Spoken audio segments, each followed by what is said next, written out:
Okay. Kapag ka may kausap ka o kinakausap kang tao, mapababae o lalaki man yan, kung gusto mo na respetuhin ka nito at makuha mo yung bagay na gusto mong makuha sa kanya o magkaroon ka ng kapangyarihan o kontrol sa mga oras na ito, then you have to make sure o dapat na siguraduhin mo na mayroon kang strong connection o strong na eye contact sa tao na ito habang nagsasalita ka. Okay?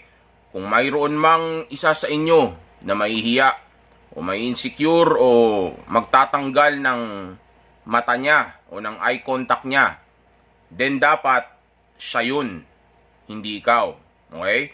Dapat yung mata mo ay nakatutok sa mismong mga eyeballs niya o sabihin nating sa mismong kung saan nakatingin yung mga mata niya sa iyo. Okay?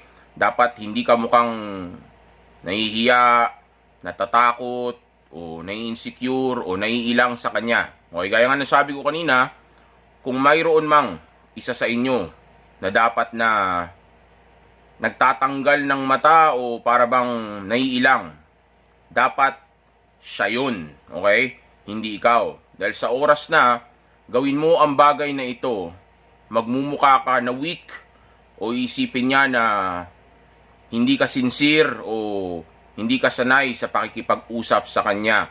Lalong-lalo na kung ang kausap mo ay isang magandang babae. Okay? Dahil kadalasan, yung mga kalalakihan, kapag ka magandang babae ang kausap o kaharap nila, yung eye contact ang isang bagay na hindi nila magawang consistent o mapanatili. Kasi nga, maganda yung babae. Okay? Kaya, as much as possible, dapat itrato mo lahat ng kababaihan. Maganda, hindi kagandahan, o kung ano man ang itsura niyan, o kung sino man siya, ng pare-pareho. Okay? Dapat iisang level lang. Hindi dapat magkakaiba. Dapat wala kang ilalagay sa pedestal. Kung ito man ay sabihin nating nakikipag eye to eye contact din sa iyo. Kung sakali man na gawin niya ito sa iyo, okay?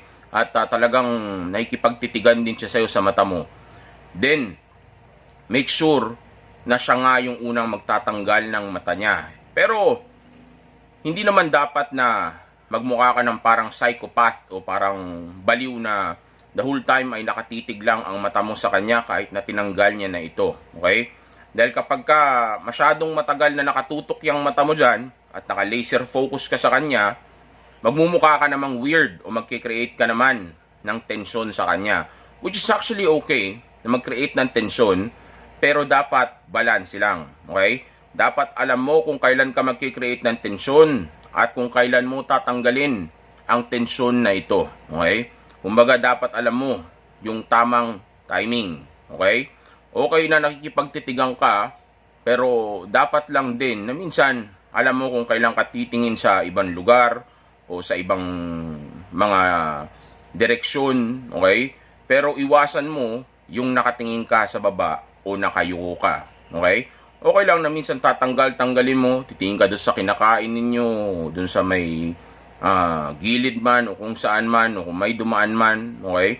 Pero wag mong tatanggalin ito nang dahil ng sabihin nating magmumukha kang nahihiya o dahil ikaw yung nailang o ikaw yung para bang napaisip na dapat ko na siyang sundin dahil baka mamaya magalit siya sa akin. Okay? Wag ka magmumukhang takot, okay? Kumbaga, tamang timpla lang. Tanggalin mo lang yung mata mo sa mga oras na dapat mong tanggalin ito. Okay? Para hindi ka naman magmuka na para kang baliw o para kang may iniisip o may gustong gawin na masama sa kanya. Okay? Dahil baka ma-turn off yung babae o isipin ng lalaking kausap mo na sinusubukan mo na siya. Okay? Handa mo, we're just trying to dominate the conversation or sabihin natin nilalagay lang natin ang sarili mo sa kapangyarihan sa mga moment na ito para nang sa gayon ay makuha mo yung bagay na gusto mo habang kausap mo siya. Okay? At totoo lang, minsan yung tamang oras pa dapat mong tanggalin yung mata mo ay yung mga oras na tatanggalin niya rin yung kanya. Pero kung hindi niya tatanggalin yung kanya at hindi mo rin tatanggalin yung sa iyo, then minsan dapat alam mo kung kailan yung tamang timing natanggalin din yung sa iyo minsan. Okay? Minsan pwede rin naman na ikaw yung magtatanggal ng mata mo sa eye-to-eye contact ninyo. Okay? Hindi naman dapat all the time na puro siya lang. Okay? Kasi kung puro siya lang, tapos lagi ka lang nakatitig sa kanya, again, baka magmukha kang weirdo o magmukha ka namang siraulo na nakatitig lang sa kanya the whole time. Okay? And also, of course, sabayan mo ito ng tamang tonality ng boses, tamang speech, okay? Tamang pakikipag-usap, and masculine na boses, okay? Yung tinuro ko sa inyo. And also, yung mga masculine body language, okay? Strong body language. And yung sabihin nating masculine frame mo, dapat i-hold mo yan. Okay? Sabay-sabay lahat yan. Okay? Pero napaka-importante ng eye-to-eye contact. Okay? Dahil dyan, magmumukha kang confident, magmumukha kang hindi takot, magmumukha kang strong. Okay? At magmumukha kang sincere sa kung anumang intensyon mo sa kanya. Okay? Napaka-importante niyan. Okay? Kaya kapag may kausap ka, make sure na hindi ka nahihiya o hindi mo tatanggalin yung mata mo o hindi ka nakayuko o sabihin natin hindi ka nakatingin sa mata niya o nakatitig sa mata niya.